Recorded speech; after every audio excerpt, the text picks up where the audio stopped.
Louvado seja o Senhor. E diz o versículo 18 do livro de Romanos, do capítulo 5, diz assim: Por assim como por uma só ofensa veio o juízo sobre todos os homens para a condenação, assim também por um só ato de justiça veio a graça sobre todos os homens para a justificação de vida. Louvado seja Deus. Aqui diz a Bíblia que por só um homem veio a ofensa de condenação a todos os homens. Por um homem só veio a ofensa de graça para a salvação de todos aqueles que crê em Jesus Cristo, que é Jesus, que veio por ele, a graça que veio por ele, por meio dele, que Jesus é a salvação da humanidade. E diz o versículo 19: Porque, como pela desobediência de um só homem, muito fora feito pecadores, assim pela obediência de um, muitos serão feitos justos. Louvado seja Deus. Diz assim: pela desobediência de um homem só, que foi Adão, foi feito muitos pecadores. E pela obediência de um só foi feito muito justo, que é Jesus.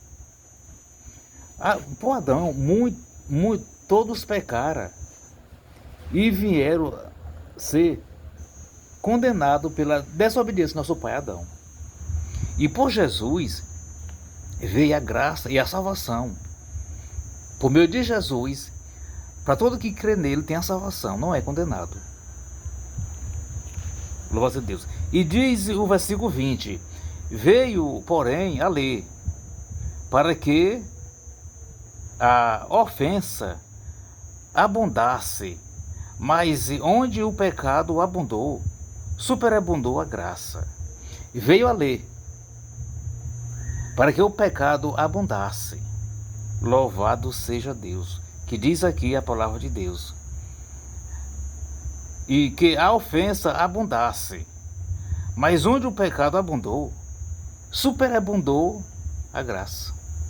Aonde o pecado abundou, superabundou a graça. O pecado abundou por intermédio de Adão, e superabundou a graça por intermédio de Jesus. E Deus não quer que ninguém seja condenado.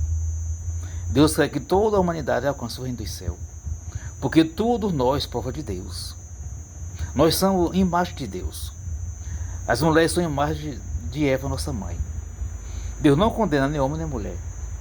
Deus quer que todos sejam salvos. E diz o versículo 21, diz assim: Para que assim como o pecado reinou na morte, também a graça reinasse pela justiça, para a vida eterna, por Jesus Cristo nosso Senhor. Louvado seja Deus. Santo é o Senhor. Diz: para que, aqui diz o versículo 21, para que assim como o pecado reinou, louvado seja Deus, na morte, o pecado reinou na morte, também a graça reinasse para a justiça, para a vida eterna, como o pecado reinou na morte. Louvado seja Deus. Santo é o Senhor, como o pecado reinou na morte. Louvado seja Deus. A justiça também reinasse para a vida eterna de todo aquele que crê em Jesus. Louvado seja Deus. Para que, assim como o pecado reinou na morte, também a graça reinasse pela justiça, para a vida eterna, por Jesus Cristo. Como o pecado reinou na morte. Louvado seja Deus. Santo é o Senhor. E pela justiça, a vida eterna também renasce por meio de Jesus Cristo. Louvado seja Deus. A morte reinou por intermédio de Adão, nosso pai, e a graça reinou por intermédio de Jesus Cristo, nosso Salvador. Deus abençoe. Amém.